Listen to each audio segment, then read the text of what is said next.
मैं मुनीश बंसीवाल आपका अपने चैनल पर स्वागत करता हूं। यदि आप हमारे चैनल पर नए आए हो तो सब्सक्राइब करें, जिससे आने वाला हर वीडियो आपको सबसे पहले मिले। आज की वीडियो में उससे पहले वाली क्लास में मैंने आपको संस्कृत वर्णमाला के बारे में बताया था, और आज की जो क्लास है हमारी उसमें कहें उच्चारण स्थान।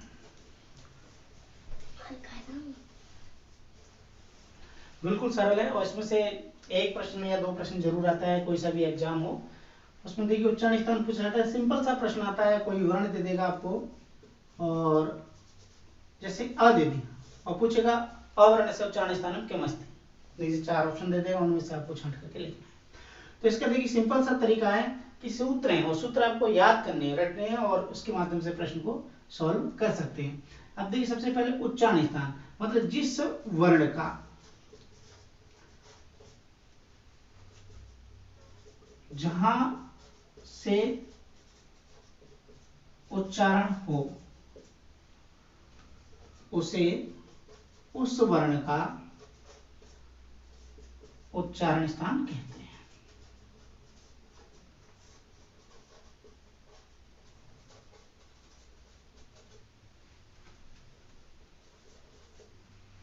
अब देखिए प्रश्न पैदा होता है कि उच्चारण स्थान कितने प्रकार के होते हैं। तो उच्चारण स्थान 8 प्रकार के होते हैं। कितने प्रकार के होते हैं? 8 प्रकार के। सामान्य रूप से कई पुस्तकों में इसका 7 प्रकार दे रखा है, लेकिन पाणिनि के अनुसार कितने होते हैं? 8। और वो 8 कौन कौन से होते हैं? देखिए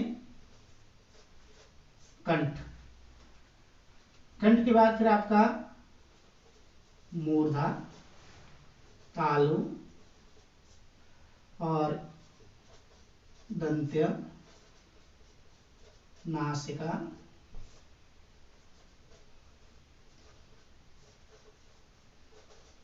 जीवा मूल्य, इसको ओष्ठ बोलते हैं संस्कृत में। और एक ये तो 7 हो गए। इसके अलावा जो अंतिम या मंत्र 8वां होता है, जिसको पाणिनि ने माना है, वो होता है ओरस, जिसको हम हृदय कहते हैं। तो उच्चारण स्थानों की संख्या कितनी होती है? 8। प्रश्न कई बार आता है उच्चारण स्थान कितने होते हैं? 8 होते हैं। कौन कौन से होते हैं? ये कंठ, मूर्धा, तालु, दंत्य, नासिका, जीवा मूल्य, ओठ और उरस। हालांकि इनका प्रयोग ज्यादातर नहीं मिलता है, लेकिन संख्या में गिना जाता है, तो संख्या कितनी होती है? 8। अब देखिए इनको अकुह, अकुह विसर्ज्य नाम कंठ, अकुह विसर्ज्य नाम कंठ। अब देखिए इसमें इसका अर्थ इसी में छिपा हुआ है। अ का मतलब आ, और आ दोनों आ, ह्रस्व और दीर्घ। इसके बाद को का मतलब क्या हो गया? क वर्ग। क वर्ग का मतलब क, ख, ग, घ, ये 5 वर्ण। अ का मतलब अ और आ, को का मतलब को, क वर्ग, और ह आगे दे रखा है विसर्ज, अर्थात विसर्ग युक्त प्रत्येक वर्ण का उच्चारण स्थान कंठ होता है। कौन सा होता है? कंठ होता है। तो पहला क्लियर, अकुह विसर्जन कंठ। अ का मतलब अ और आ, को का मतलब क वर्ग, क ख ग घ ङ, और ह और विसर्ग युक्त प्रत्येक वर्ण का उच्चारण स्थान क्या होता है? कंठ होता है। आपसे केवल इतना ही पूछेगा, इनमें से कोई वर्ण दे देगा, जैसे सपोज करो दे दिया ख, खकार वर्ण से उच्चारण स्थान किम अस्ति, और कंठ आपको उत्तर में देना है। अब इसके बाद देखिए अगला है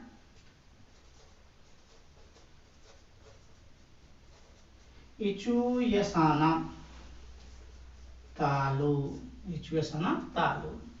अब ई और ई, अब इसका मतलब क्या हो गया, च वर्ग।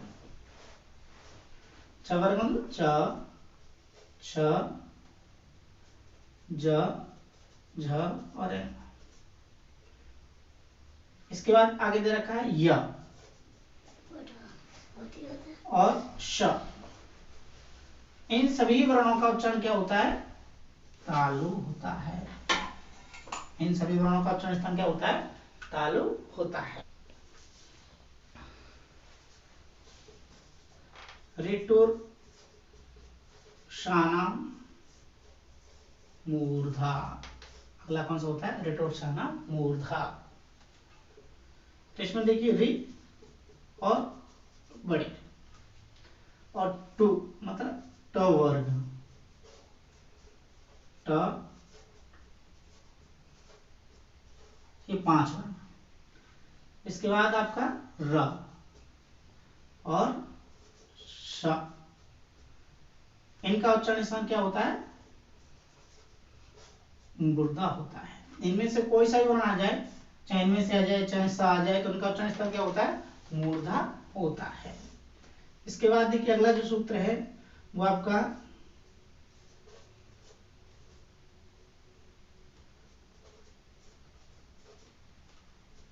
अगला सूत्र है लरतुलसानाम दंता। लरतुलसानाम दंता। अब देखिए रि और तो का मतलब त वर्ग,